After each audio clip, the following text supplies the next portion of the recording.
Well, hello and welcome to Faith, Philosophy and Life with me, Mr. Shelton. It's great to see you again. I do hope you're doing well. We're approaching the end of our unit on Islam. Today I want to think about Islam in Britain. Behind me then is an image of, as a little cartoon obviously, of a street scene within Britain. I'd like you to see if you can identify whatever religious things you can notice in that. So pause me now and have a look and see what you can notice that would be classed as religious.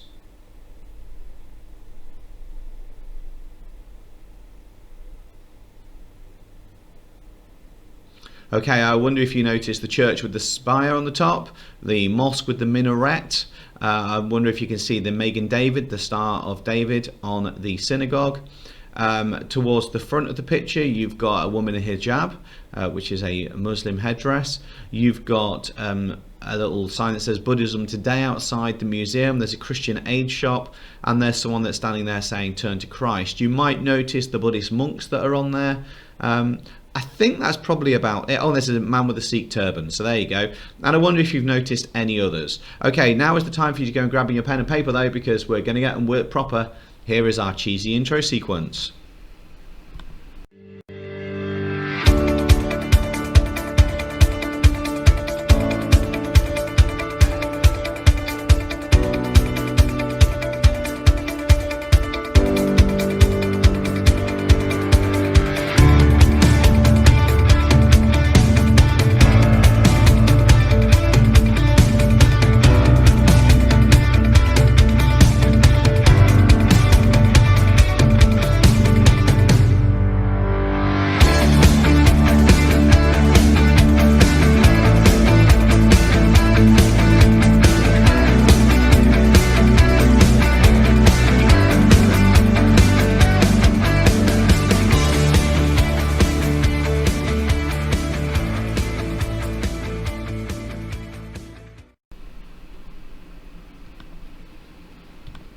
Okay, so our title today, 2 words, Islam Today. Shortest title in the world for me, Islam Today. So today we're going to understand the role of Islam in Britain today. It's going to be good if we can state a few facts about Islam in Britain. It's going to be great if we can explain some challenges faced by Muslims today, and even better if we can create a diary entry about Muslim life. During today's session, we're going to look at a little bit of data, we're going to look at an image, we've got life in America, what it's like to be a Muslim in Britain, and then a mosque in Woolton, which is an area down the road from where I live. So, let's just start with this chart. I wonder if you can identify what this chart is about.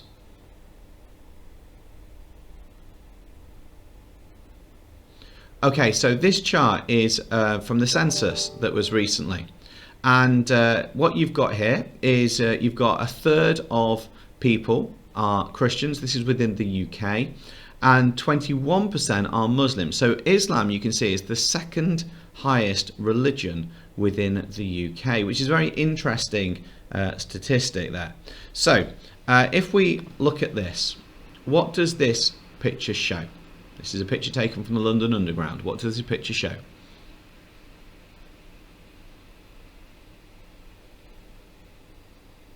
Okay, this is what Sahija Khaton said. I was born here, I've never been to Bangladesh, I certainly don't feel Bangladeshi, so when they say, that's other people, go back home, where should I go? Wearing my niqab does not mean that I do not want to be part of British society. It means that I'm proud of my religion and it makes me feel safe and secure.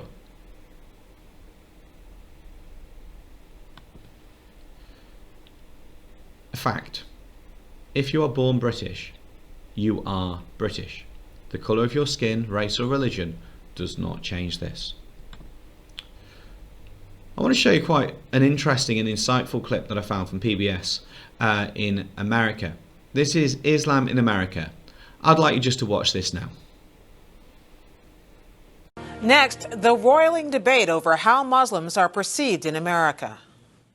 The streets surrounding Ground Zero in Lower Manhattan were given over to heated protest last weekend. This is their way of saying we have the power to be anywhere we want, even on the graveyard of America. Hollow ground, that's a lie! At issue, a bitter and continuing debate over plans to build an Islamic center and mosque 2 blocks away. Racism and bigotry has found another face. Now it is against the Muslims. The New York debate, which has drawn national attention and even presidential comment, is not the only one of its kind being waged around the country this year. It's not a religion, it's a political system. Another anti-mosque protest has been unfolding in Murfreesboro, Tennessee. You don't want a mosque in Murfreesboro? No. Why is that? Because that's where they gather to take over America.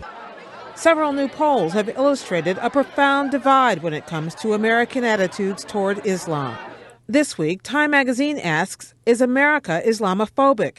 In its poll, 46% of Americans think Islam is more likely than other faiths to encourage violence against non-believers. Yet 55% say they consider most U.S. Muslims to be patriotic Americans. Asked to sample opinion for the NewsHour, PBS stations around the country came away with a wide range of perception and misperception. In San Antonio, Texas, I feel that Islam has the image of wanting to conquer the world. They want to establish not only their religion, but the Sharia law and all that goes along with Islam. And I don't think it's good for America. I don't think it's good for the world.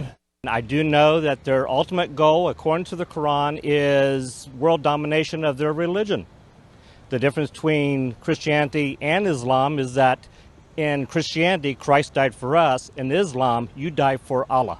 in Boise, Idaho. I don't see it as any more radical than any of the other faiths. You have fringe groups in every faith, whether it is Muslim, Mormon, Jew. In Oklahoma City, Oklahoma. I don't know. I'm aware of the homegrown terrorists, and it's a frightening thing. In San Diego, California. Well, I see they're persecuted a lot because of what happened 9/11, you know, but I think they're just like us, same people. Lots of other religious groups have extremists too, and unless they come and attack us, we don't pay any attention. And in Rochester, New York. A lot of fanatics take it to the extremes, and that's where you get the overall view that Islam is a bad religion per se, but it's not. It's a religion just like any other, with the same tenets as any other religion. Muslims make up less than 1% of the U.S. population. There are 1,900 mosques across the country.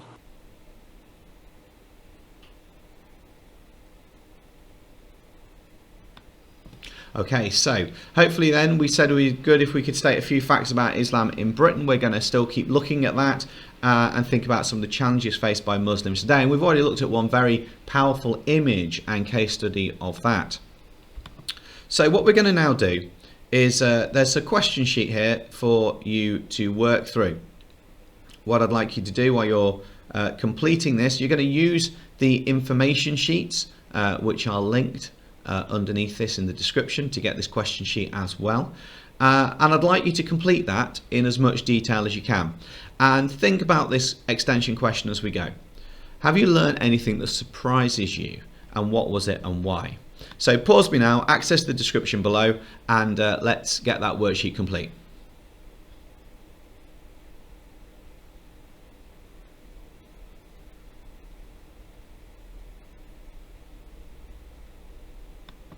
Okay, so the next question then is challenges. So I'd like you to do it on my map, and in the middle of it you write the word challenge.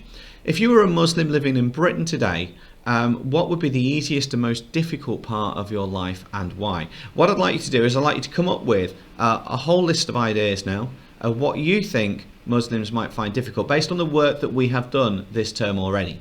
So pause me now, see how many you can write, then come back to me and I'm going to give you a little bit more information.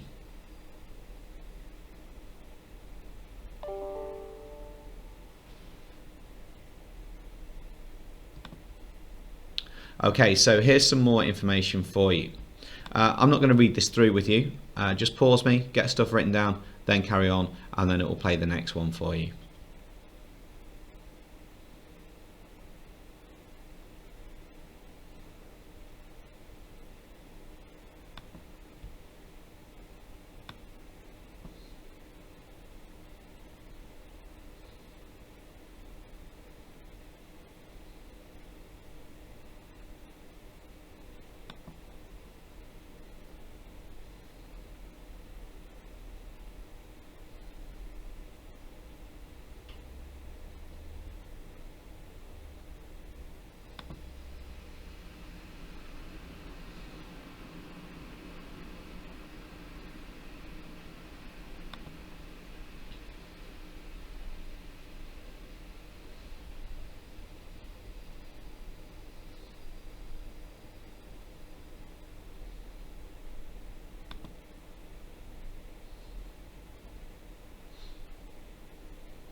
Okay, so hopefully you can see there that there's a whole range of challenges that Muslims might face in Britain today, and there's some really insightful questions there that hopefully you reflected on as well as you're adding that to your mind map.